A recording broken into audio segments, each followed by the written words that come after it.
This program is being brought to you by Young's Welding. For your truck accessory, gateway, or all your other welding needs, be sure to call Young's Welding at 936-544-7432.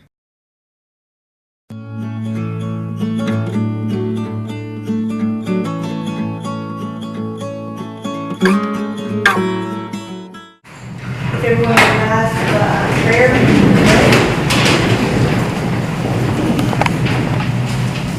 Lord, I just pray for the city of Crockett that you will give us boldness and wisdom and know what we need to do to make the right decisions to make Crockett the kind of place that each and every one of us wants to be. I just pray for every council member up here.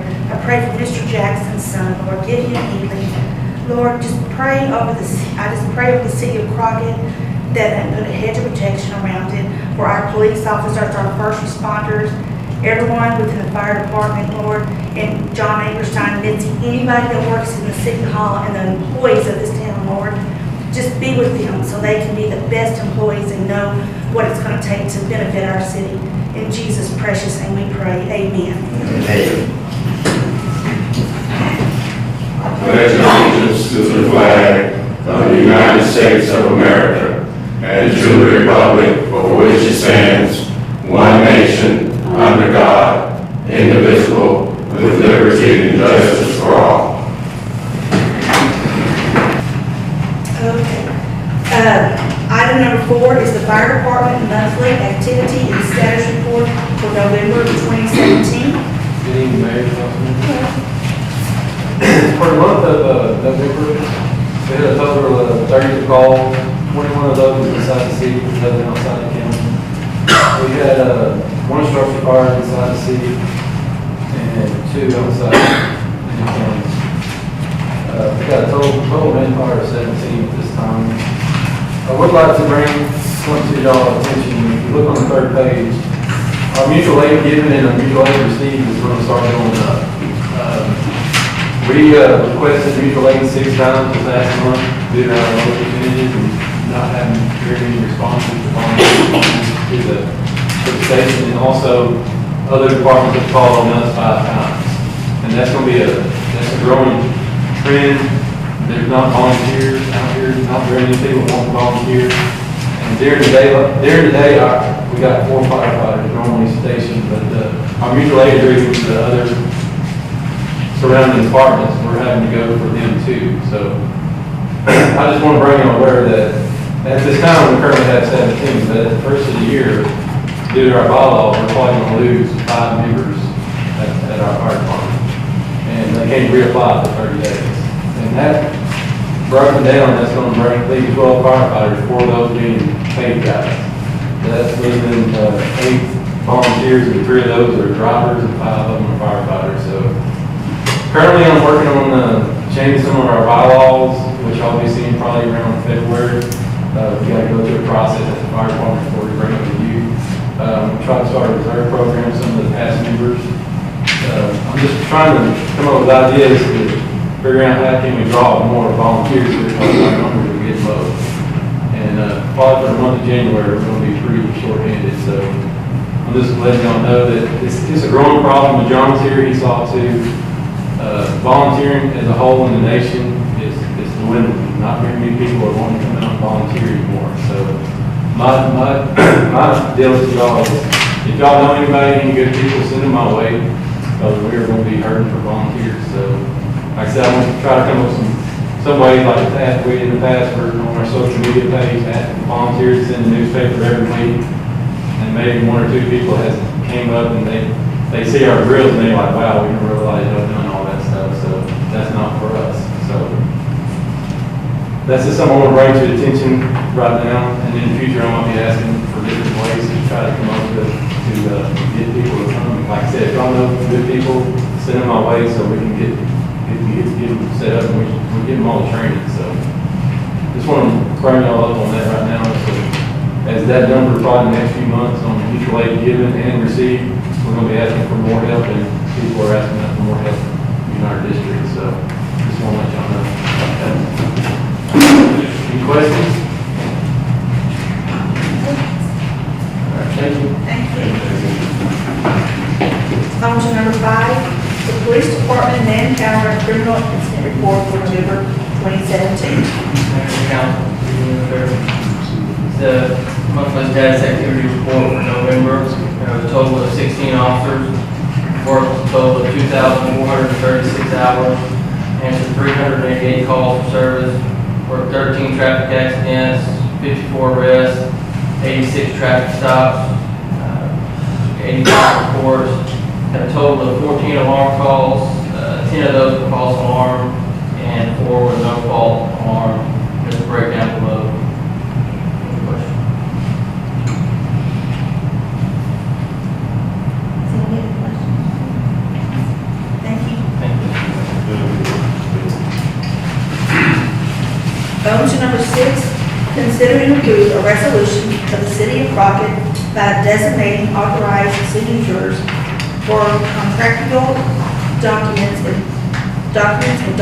for requesting funds pertaining to the Texas Community Development Block Grant Program, TXCDBG, contract number 7217081.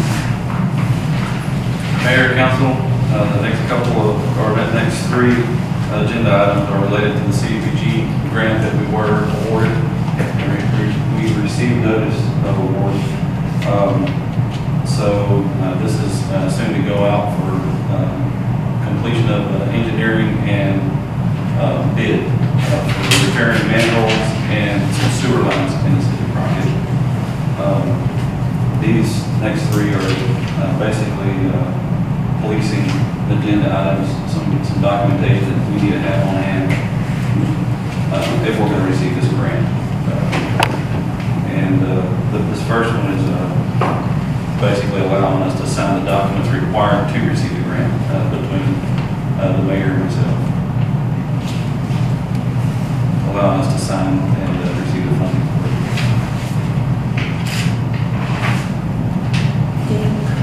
The motion of I make a motion that mayor and city manager to sign this document as needed. Second.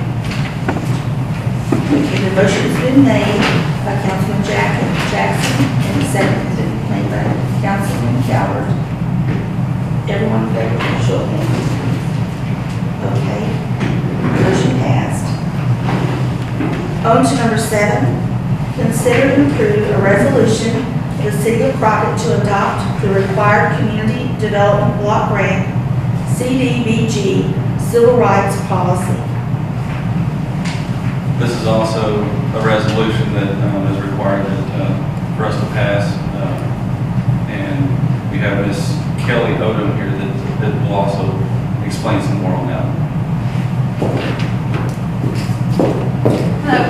Good evening. This is just a requirement as a recipient of the Texas CDBG funds from the federal government that you have to follow these civil rights. And they're listed here on this A-1014 resolution that you're going to follow Section 109, the Age Discrimination Act of 1975, that you're going to have a citizen participation and civil rights protections in place, that you're going to follow Section 3 of the Housing and Urban Development Act.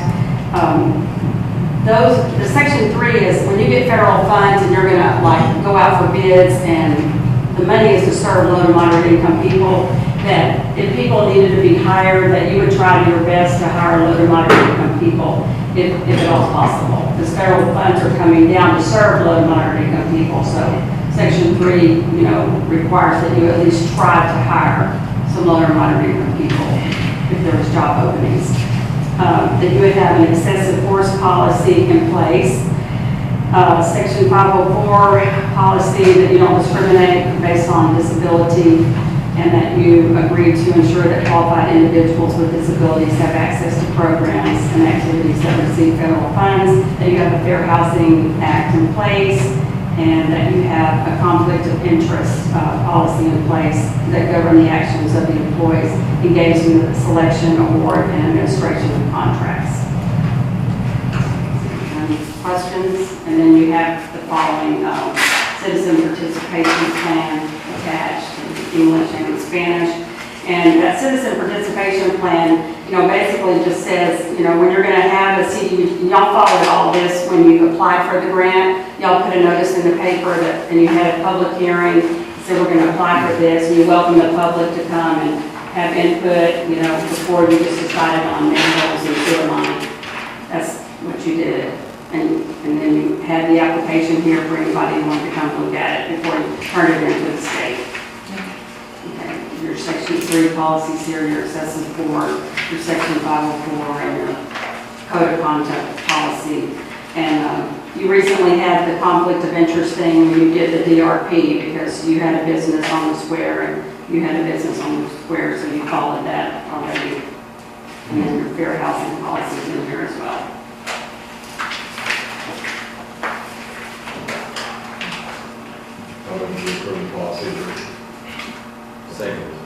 Okay. Councilman Coward has made the motion and we accept it. And then Councilman Jones, Councilman Calvert made the motion. And Councilman Jones made the second. Everybody in favor?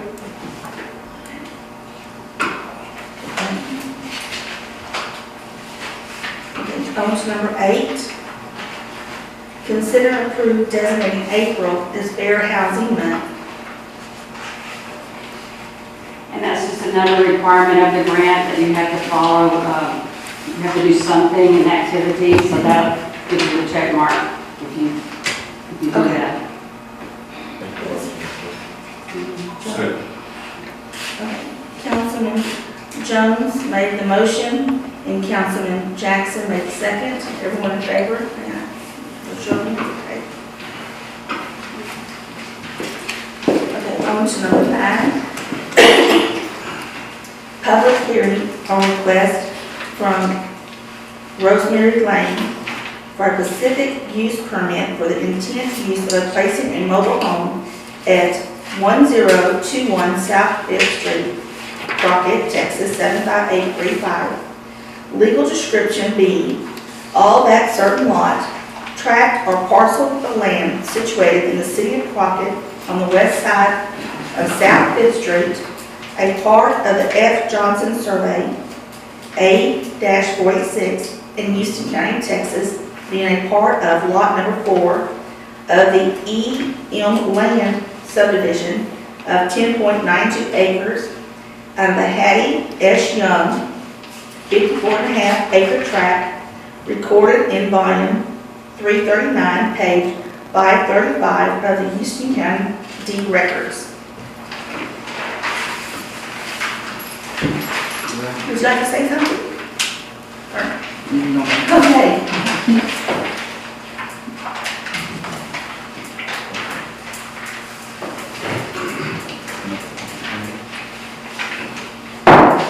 The public hearing on this is now open. Anyone like to comment? Any comments? Anyone like to say something? Well, I'll say that I know her family, they're strong people in Crockett. They've been here historically. All her family, they're great people in Crockett. They're positive. They've done a lot for our community. That's all I can say. Public hearing is now closed.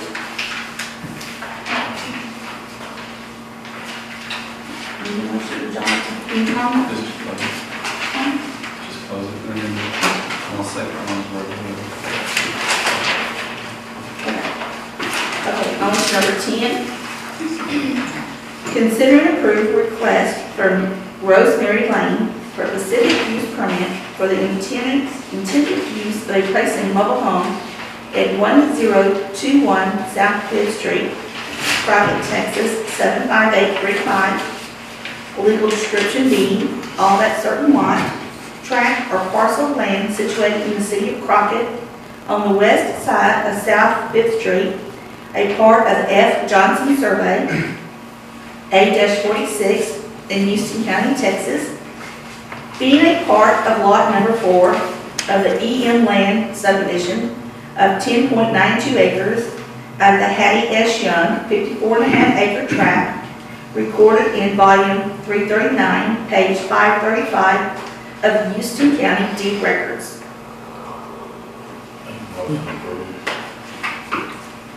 Second. Councilman Jones made the motion and Councilman Jackson seconded it. Everyone, any discussion? Everybody in favor, show of hands. Okay. On to number 11. Everything's good. Thank you. On to number 11, consider and approve authorizing the city administrator to extend funds from the City of Crockett General Contingency Fund for the maintenance, utilities, and insurance costs associated with the Crockett State School property and providing a termination date. Have both of our boards meeting. What it looks like, they're having another meeting on the 18th. The holdup was the lack of a deed for the bus barn on the building. There was no deed on record to be found, so they're going through a title search. Which should, I mean, there's no issues. At one point it was recorded in their name, so right now it's just locating the documents, the deed for that plan. So our attorney obviously advised to hold up on any transaction until all the documents are in order. So what do we do, item 11,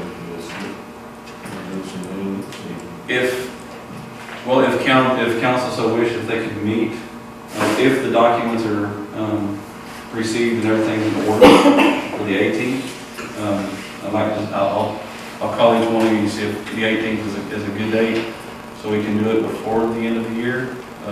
If not, more than likely, well, the school will be closed the next week, so we'll have to wait till in January. My wish is that we would close on it as soon as possible, not drag this out any further. The costs that we're currently under, and obviously these are unbudgeted costs, so I need to get council permission to continue making these, covering these expenses, and give me some guidance on until when. Primarily one of them, one being insurance, the first one, which I know, if you'll see here, I got a quote, and we did put the policy, it's underneath your packet there in the back, there's a separate sheet. We put a policy on the school to cover all the property in the event of a fire or any other kind of a loss. It's covered under it. So they said they would prorate it by a month. I do feel strongly that we should keep this policy in effect while we're going through this negotiation period, because any one of those buildings could surpass what we're selling for, the entire property. So we need to keep it insured so we're not having any costs on that. The gas has been turned off. The electricity is still on, but no one's paying for it. Okay. So in the event that some documents show up that they're wanting us to have the contract in our name to where we start paying on it, more than likely, I would recommend that we also not pay that either.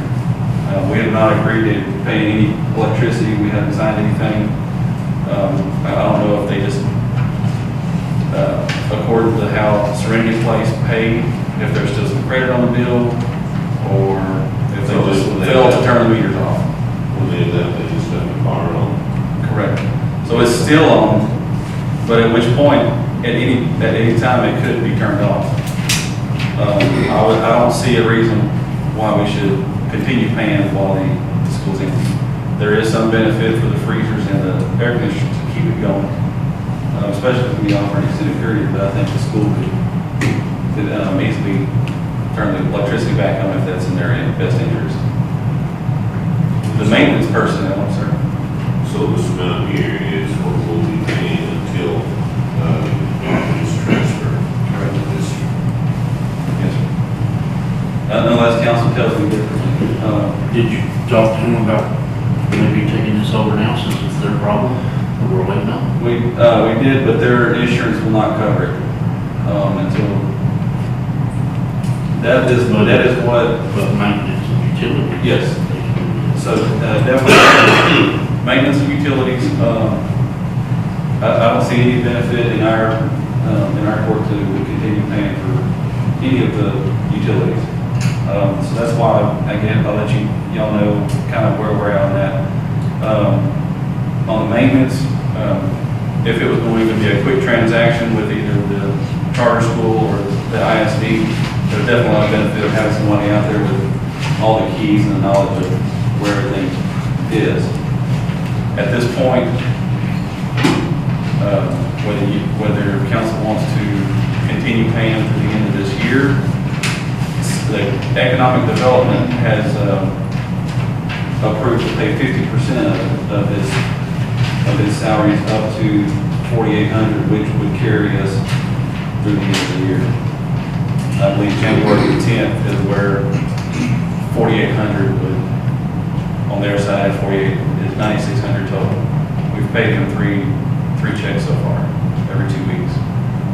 We just dealing with overseas, correct.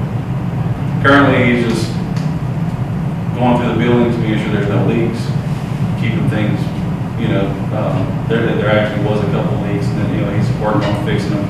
He's been mowing the property and that kind of thing. Just having the presence out there, so people know. So the school would go ahead and take that over? It's been brought up and there was no direct interest. They're saying that they wouldn't mind making him an offer at some point to hire him. Did the legal counsel indicate as to how long before we can get the property transferred? Or do we have any idea? Both our attorney and theirs hope that it's going to be completed by the 18th. If council cannot meet, we don't have to have a meeting, I don't believe, other than for this matter, if we wanted to hold a short meeting, either at their board meeting or here to coincide closely. I'm just trying to ascertain as to how long we'll have to pay this if we choose to do so as a council. To budgetary restraints and other things. Well, if we can have it done by the 18th, so they will take over the insurance in, we no longer have to pay that much maintenance for something. If they take it over by the 18th? On the 18th, or if they agree to. If we close on the Take it 18th. over is theirs. So we would, And if they can't get the insurance, I don't know why they can't. Because they don't own it, but if we're covering the insurance, they ought to be able to pay Reimburse. we're paying reimbursement. I mean, because it's supposed to, we're having to wait on them because they got a problem, we don't have a problem. I think that I don't have an issue with doing it, but I do think that some sort of reimbursement to the city should be considered once we have actually legally transferred the property. So do you advise that after the 18th, After the 18th. any expenses After they occur after the, the school districts.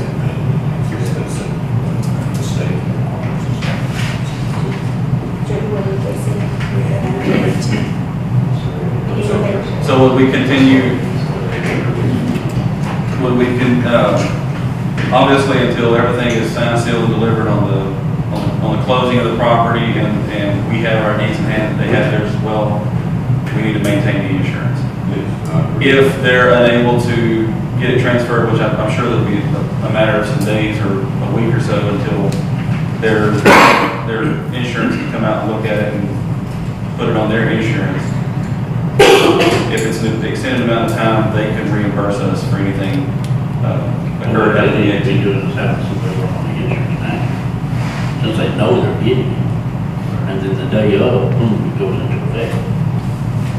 So any costs occurred after the 18th that we would ask them to reimburse. What if closing is not possible on the 18th? After they.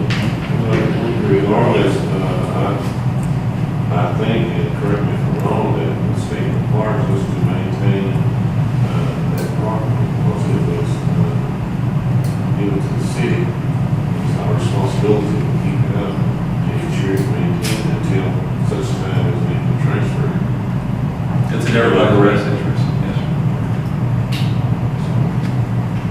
I mean, it should have been sitting there and it's a liability to us if something happened in the state question as to why we didn't have insurance, you know, we didn't take care of it. I'll still have to pay to replace this.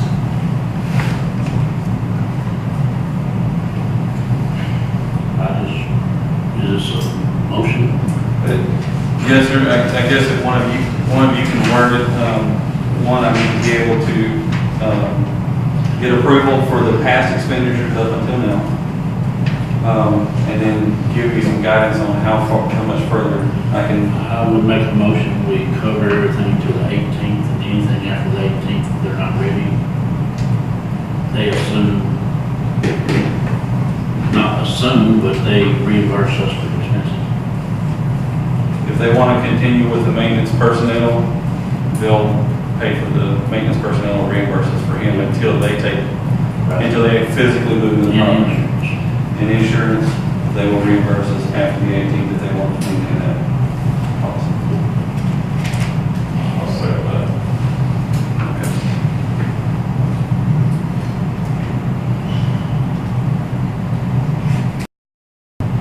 Okay. Did everybody hear the motion? Did y'all, what Mike was saying? Okay, everyone, shall we? Okay, he made the motion that everything needs to be covered up until the 18th. And then after the 18th, then anything we do, any fees that we incur, the school district should reimburse us. Is that correct? Yeah, so we will present that to him. Okay. The motion was made by Councilman Marsh and seconded by Councilman Calvert. Everyone in favor, Troy? Hands. Okay. Now, do we have to approve these? Okay. So we have adjournment. Number 12, adjournment. This program is being brought to you by Young's Welding. For your truck accessory, gateway, or all your other welding needs, be sure to call Young's Welding at 936-544-7432.